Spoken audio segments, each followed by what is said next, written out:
Investigation তেওঁলোকে কৰি আছে, গোটেইখিনি ডিটেইল তেওঁলোকৰ হাতত আছে। মই কি ক'ম, জুবিনে তেওঁৰ হাতলৈ অহা কিছু পইচা তেওঁলোকক থবলৈ দিয়াটো হয়, আৰু যিখিনি সামাজিক কাম তেওঁ কৰে বা কাৰোবাৰ হাতলৈ দিয়ে তেনেকুৱা কিছুমান লেনদেন হয়। বাকী মই জুবিনৰ পইচাৰ লেনদেনৰ কথা একোৱেই নাজানো, মই সদায় কৈ আহিছোঁ। গতিকে এইখিনি প্ৰশ্ন মোলৈ উত্থাপন হ'বই নালাগে। বাকী তদন্ত যি হৈ আছে, তেওঁলোকৰ হাতত গোটেইখিনি বেংক ষ্টেটমেণ্ট আছে, তেওঁলোকে গোটেই ডিটেইল পাইছে, তেওঁলোকে যি ডায়েৰী মেইনটেইন কৰে সেইখিনিও নিছে বুলি গম পাইছোঁ।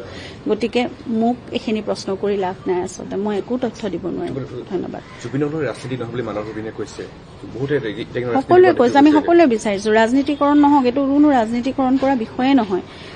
জুবিনৰ সেই দিনটোত জুবিনৰ লগত কি হৈছিল, তেওঁক ইমান নিথৰুৱা কেলে কৰা হ'ল, ইমান আমাৰ আলাসৰ এজন ব্যক্তি, আমি ইমান মৰমেৰে আলফুলে তেওঁক ৰাখোঁ, সকলোৰে মৰমৰ, সকলোৰে ইমান আদৰৰ, এই লক্ষ লক্ষজনৰ মৰমক নেওচি তেওঁক নি পেলাই ইমান নেগলেক্ট কিয় কৰা হ'ল, সেইটোৱে আমাৰ প্ৰশ্ন। কি হ'ল, এই ভিডিঅ'বোৰ টুকুৰা টুকুৰিকৈ যে একদম ছিৰিজৰ ৱেব ছিৰিজৰ নিচিনাকৈ উলিয়ালে, তাতকৈ আমাক সঠিক কথাটো লাগে।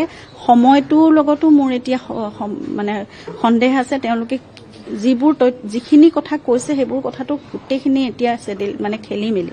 গতিকে সঠিক কথাখিনি কওক, তাত কি অভিপ্ৰায়, কাৰোবাৰ যদি লুকাই আছিল বা কিবা কৰিছিল, ক্ৰিমিনেল এক্ট কিবা জড়িত হৈ আছে, তেতিয়াহ'লে দোষীয়ে শাস্তি পাওক। সেয়াই মূল কথা, একদম চিধা চিধি কথা এটা। আৰু সেই মানুহজনো ইমান সৰল আৰু চিধা মানুহ আছিল, তাত বেলেগ আৰু কথা কৈ থাকিবলগীয়া নাই। ইনভেষ্টিগেশ্যন চিষ্টেমটো খুব টাইট হওক, খুব ক্ষিপ্ৰতৰ হওক, আৰু কথাখিনি ওলাওক। আচল কথা কৰিলোৱে দেখোন, আৰু কেলে কৰি থাকিব লাগে, মানে বাৰে বাৰে কৰি থাকে নেকি, তেনেকুৱা চিষ্টেম আছে নেকি, মই নাজানো সেইটো কথা। কৰা হৈছে, সেয়াওতো ইনভেষ্টিগেশ্যন অফিচাৰৰ লগতে আছে নহয় জানো।